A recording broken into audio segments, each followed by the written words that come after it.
আজ তোমায় নিয়ে শুরু হলো নতুন জীবন, সবই লাগে। নমস্কার বন্ধুরা, welcome back to my channel Jyotishagar again. তো তোমরা সবাই কেমন আছো? আশা করছি ভালো আছো, আর আমি কিন্তু মোটামুটি ভালো আছি। তো এখন প্রায় 8টা পার হয়ে গেছে, আমি একটু আগেই ঘুম থেকে উঠলাম। তো এখন থেকে আমি ব্লগটা স্টার্ট করলাম বড়দের প্রণাম জানিয়ে এবং সেটাতে আমার অনেকটা ভালোবাসা জানিয়ে। তো তোমরা তো জানোই কালকে এসেছি বড়দির বাড়িতে, তো সেখানেই আছি আর কি। তো কি করবো, সারাদিন না করবো সব কিছু তোমাদের সঙ্গে শেয়ার করবো। আশা করছি ভিডিওটা তোমরা কন্টিনিউ দেখতে থাকো। তো চলো।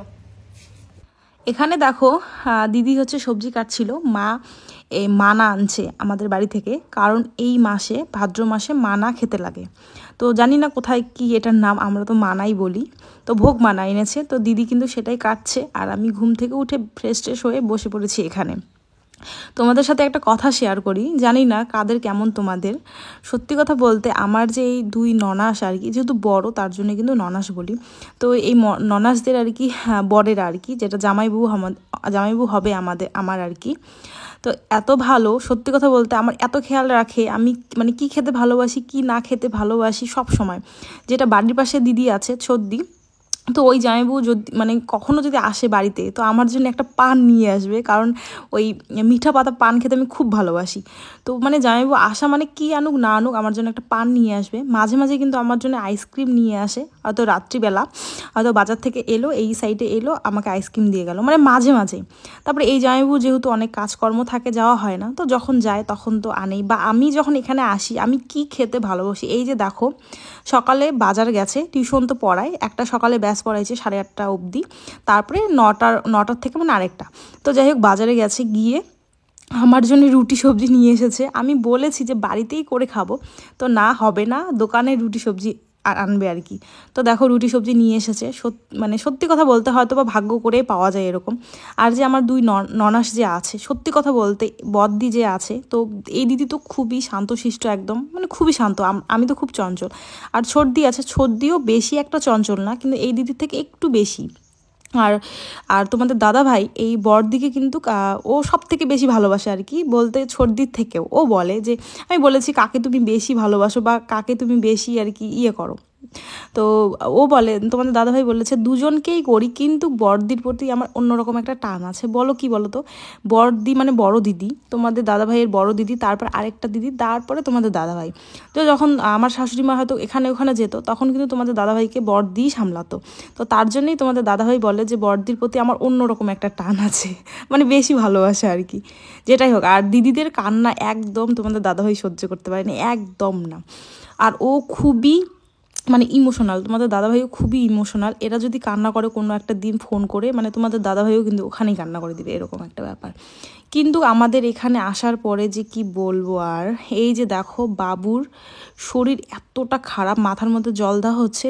মানে বড়দিরও যেদিন এসেছি তার দুদিন আগের থেকে জ্বর। এই যে বাবুরও দেখো পুরো জ্বর, মানে আজ সকাল থেকে মানে উঠেই দেখি প্রচণ্ড জ্বর এসেছে। তার জন্যই মা দেখো মাথার মধ্যে জল ঢেলে দিচ্ছে। তার জন্য কিন্তু এখানে এসে আমাদের মনটা প্রচণ্ড খারাপ হয়ে গেল, মার আর আমার। আমরা এসেছি, ধরো দিদিরও জ্বর বাবুরও জ্বর এলো। আমাদের আজকে বাড়ি যাওয়ার কথা ছিল, তারপরে এদের দুজনের এরকম অবস্থা দেখে তারপরে আমরা ভাবলাম না থাক, আজকে যাব না, কালকে যাব। না হলে কিন্তু আজকেই যাওয়ার কথা ছিল। আর অনেকে দেখলাম আমাকে আগের ভিডিওটাতে কমেন্ট করেছো যে তোমার সর্দির থেকে বড়দি ভালো আর কি। হ্যাঁ, বড়দি ভালো বা মানে এরকম বলেছো। তো দেখো এরকমটা বলো না, আমার দুই ননাসি কিন্তু ভালো। হ্যাঁ, দুই ননাসি আমার ভালো, আর দুই ননাসি আমাকে প্রচণ্ড ভালোবাসে, একদম সমান ভালোবাসে, সমান। তো এটাই হচ্ছে ব্যাপার, কাউকে বড় ছোট করো না, দুজনই আমার কাছে সমান। তো দেখো রান্নাবান্না হয়ে গেছিলো, আমিও দিদিরা তো মানে দিদি তো করতেই পারছে না, জ্বর এসেছে, বাবুরও জ্বর এসেছে, তো দিদি ওই বাবুকেই ধরে আছে। আর মা আমি মিলে টোটালি এগুলো সব করেছি, মানে আমি জোগাড় যন্ত্র করে দিয়েছি, আর মা কিন্তু রান্না করেছে। হ্যাঁ, আমি কিন্তু রান্না করিনি। আর জানো মা ব্যাগের মধ্যে করে বাড়ি থেকে চালও নিয়ে এসেছে, আমি তো জানিই না। তো ভাদ্র মাসে যেহেতু দিদিটা যায়নি আর জামাইবাবু যায়নি, তার জন্য কিন্তু মা 1-1.5 কেজির মতন চাল নিয়ে এসেছে, আর মাংসর টাকাটা দিয়েছে। তো যাই হোক খাওয়াতে লাগে যেহেতু আর কি আমাদের ভাদ্র মাসে, আর এরা যেতে পারেনি জন্য আমরাই নিয়ে এসেছি। আর জামাইবাবু দেখো দই নিয়ে এসেছে, ক্ষীর দই, যা টেস্টি ছিল। আমি আর বড়বাবু মিলে আমরা কিন্তু ওই যখন এনেছে তখনই কিন্তু একটু খেয়ে নিয়েছি, এত টেস্ট ছিল কি বলবো আর। তো আজকের আইটেম ছিল হচ্ছে শাক ভাজা, প্রথম আর কি মূলা শাক এনেছে, মূলা শাক ভাজা, তারপরে হচ্ছে পাঁঠার মাংস, ডাল, চাটনি, আর ওই যে সকালে যেটা দিদি কাটছিল তো সেটারই হচ্ছে মা ঘন্টর মতন করেছে আর কি। তো জামাইবাবু গেছে স্কুলে, সপ্তাহে হয়তো 2-3 দিন স্কুলে যায়, আর সকাল বিকেল টিউশনি ব্যাচ পড়ায়, আর রাত্রেবেলা করে কিন্তু দোকান যায়।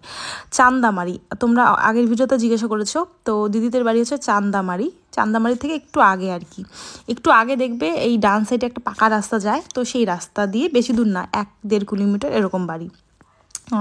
তো অনেকে টিউশন পড়ে আর কি, 8, 9, 10 অনেক ছাত্র পড়ে দেখলাম, সকালে 2টা ব্যাচ, আবার হচ্ছে বিকালে একটা ব্যাচ, প্রায় দিনই থাকে, তারপরে তো স্কুলে পড়ায়। তো যেটাই হোক আর কি, সরকারি হোক বেসরকারি হোক, হাই স্কুলেই পড়ায়, কিন্তু ওই পার্ট টাইম জব করে, কিন্তু চেনে তো নিশ্চয়ই, মাস্টার তো সবাই চেনে। আর জামাইবাবু কিন্তু মানে ছেলেবেলা থেকে আর কি টিউশন পড়াতো, অনেক ছাত্র পড়াতো, তার জন্য কিন্তু সবাই চেনে জামাইবাবুকে।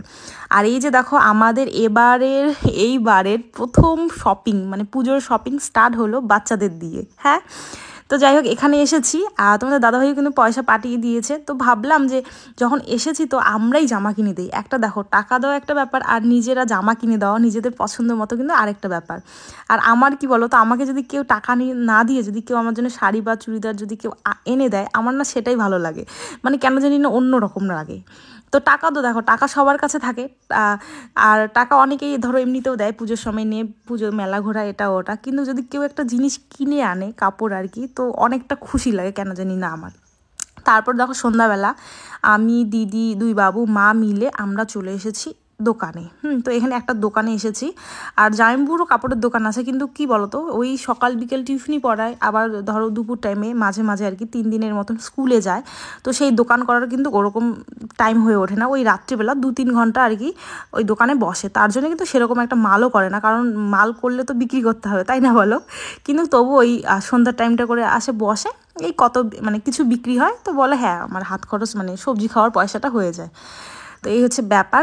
তারপর দেখো এটা একটা দোকান, তো দেখলাম এই দোকানটা অনেক বড়, তো সেই দোকানেই চলে এসেছি, আর এখান থেকে আমরা নিয়ে নিলাম কিছু জিনিস। হ্যাঁ, তো এখানে এসেছি, প্রথমে 2 বাবুদের জামা কাপড় নিয়ে নিয়েছি, তারপরে আবার এখান থেকে আরও অনেক জিনিস নিয়েছি। আমি একটা ব্লাউজ খুঁজছিলাম, এই যে হাকোবা ব্লাউজগুলো থাকে না, তো সেই একটা সাদা কালার নিব, আমার একটা সাদা কালার আছে 3/4, কিন্তু মানে হাফ নাই আর কি, তো সেটাই নিতাম, কিন্তু এই দোকানে নেই আর কি। আর দিদি যে গায়ে আর কি ব্লাউজটা পরেছে সেই ব্লাউজটার কথা বলছিলাম, তো দিদি আবার নিয়ে গেছিলো, তখন ছিল, এখন আবার নেই, তো যাই হোক কী করা যাবে, আর নাই তা আর কি। আর আমার কিন্তু এখনও আমাদের কারো পুজোর শপিং শুরু হয়নি, আজ থেকে আমাদের পুজোর শপিং শুরু, পরপর কিন্তু এখন যেহেতু এই দিদিদের এসে দিলাম, তারপরে ওই দিদিদের দিতে হবে, তারপরে এই বাড়ির আর কি শ্বশুর বাড়ির সবার জন্য, তারপরে আমার বাবার বাড়ির সবার জন্য। তো দেখা যাক পরপর আমার শপিং কত দূর যায়, আর আমার হয় কি না হয় সেটাও দেখা যাক। তারপর ওখান থেকে তো আমাদের অনেক কিছু নাও কমপ্লিট হয়েছে, তারপরে এখানে চলে এসেছি, দিদির জন্য আমি একটা শাড়ি নিব, সেটা আমার ইনকামে দিব, মানে আমার টাকায় দিব, তোমাদের দাদাভাইয়ের না।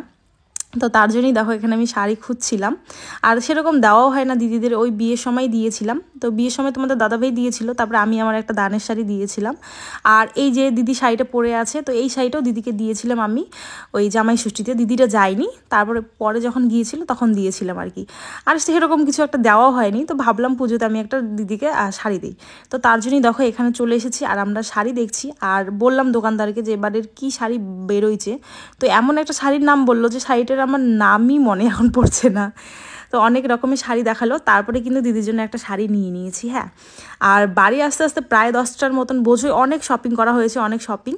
তো ভাবছিলাম যে আজকে এসে দেখাবো, কিন্তু এসে দিদিরও প্রচণ্ড জ্বর চলে এসেছে, বাবুরও প্রচণ্ড জ্বর চলে এসেছে, আর লাইটও একটু কম, বোঝোই তো আমরা ব্লগ করি জন্য আমাদের ঘরে লাইট থাকে, দিদির অত ব্লগিং কি মানে ওগুলো তো কিছু করে না, তো যেইটুকু আর কি লাইট থাকার সেইটুকু লাইট দিয়েছে, ভেবেছিলাম যে শেয়ার করব। আর এই শাড়িটা যেটা পরেছি দেখো, এটা কিন্তু বিয়েতে দেওয়া হয়েছে তোমাদের দাদাভাইয়ের বিয়েতে দিদিকে, তো শাড়িটা পরে নিয়েছি, আর ব্লাউজটাও আমার হয়েছে মোটামুটি, মানে আমি তো অবাক আর কি। তো যাই হোক বন্ধুরা, কালকে কি নিয়েছি, দিদির জন্য কি শাড়ি নিয়েছি, আবার মারও শাড়ি নেওয়া হয়েছে, মানে অনেক অনেক জিনিস নেওয়া হয়েছে। তো কালকে সব কিছু শেয়ার করব। তো ভিডিওটা কেমন লাগলো তোমরা অবশ্যই কমেন্ট করে জানাবে, আর আমাদের ভিডিও দেখতে কেমন লাগে সেটা তো বেশি করে কমেন্ট করে জানাবে, তাহলে কিন্তু নতুন নতুন ভিডিও আসবে। তো চলো, এই শাড়িটা পরে কেমন লাগছে সেটাও জানিও। টাটা সবাইকে।